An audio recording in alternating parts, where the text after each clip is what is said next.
कड़वी बहू। शारदा जी बहुत ही इज्जतदार और सरल स्वभाव की औरत थी। गांव में अपने मकान में वह अकेले ही रहती थी। उनके बेटे बहू शहर में जाकर बस चुके थे, लेकिन उनका उस गांव को छोड़ने का मन नहीं होता था, इसलिए वह वहां अकेली रहती थी। पति की मृत्यु के बाद सबने उन्हें बहुत समझाया कि वह बेटे बहू के साथ शहर चलकर रहे, लेकिन उन्होंने किसी की एक न मानी। गांव में इतने साल रहने के बाद एक अजीब सा रिश्ता जो बन गया था। उस गांव से वह रोज मंदिर जाती थी।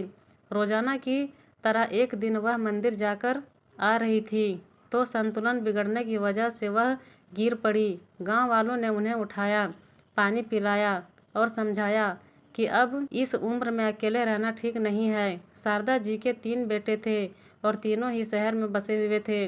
उस रात शारदा जी पूरी रात करवटें बदलती रही और उन्हें भी अब गांव वालों की बात समझ आ गई थी।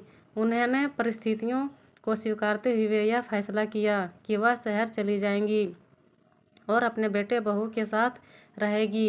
उन्होंने बच्चों को फ़ोन करने का मन बना ही लिया।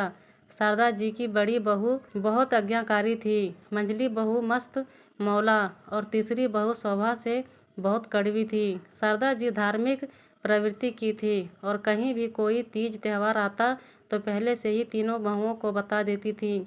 बड़ी बहू और मंझली बहू तो बहुत खुशी खुशी व्रत रखती थी, लेकिन छोटी बहू कभी भी उनकी बात नहीं मानती थी और कहती थी, आप मुझे फोर्स करके व्रत रखवाकर सारे त्यौहार का मज़ा किरकिरा कर देती हो।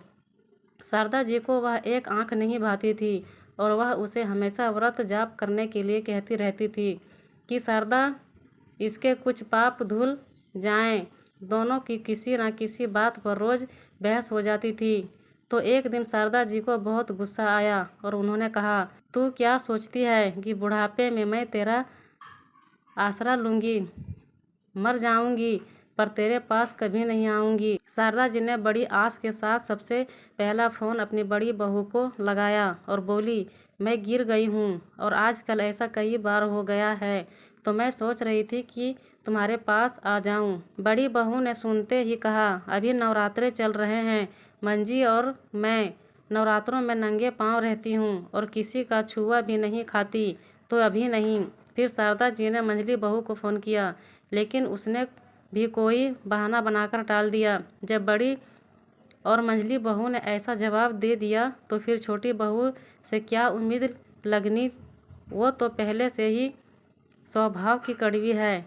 ऐसा सोच शारदा जी अपने आने वाले कठिन समय की कल्पना कर रही थी कि अचानक से फ़ोन की घंटी बजी। फ़ोन उठाते ही शारदा जी समझ गई कड़वी है। कड़वी ने फ़ोन उठाते ही बोलना शुरू कर दिया, गिर गए ना? आपने तो बताया नहीं, लेकिन मैंने भी जासूस छोड़ रखे हैं। आज आपके पोते को भेज रही हूँ लेने के लिए, आ जाना, ज़्यादा नखरे मत दिखाना। शारदा जी कड़वी की बातें सुनकर हैरान थी और बोली, क्या मुझे मेरी कही बातें याद नहीं है? तू भूल गई कि मैंने तुझे कहा था कि मैं मर जाऊंगी पर तेरे पास नहीं आऊंगी? हाँ हाँ, सब याद है, भूलूंगी नहीं कभी आपके कहे हुए वो शब्द, लेकिन आप मुझे नहीं जानते। मैंने तभी यह व्रत लिया था कि इस बुढ़िया को मरने नहीं देना। आज से मेरा व्रत शुरू हो गया है।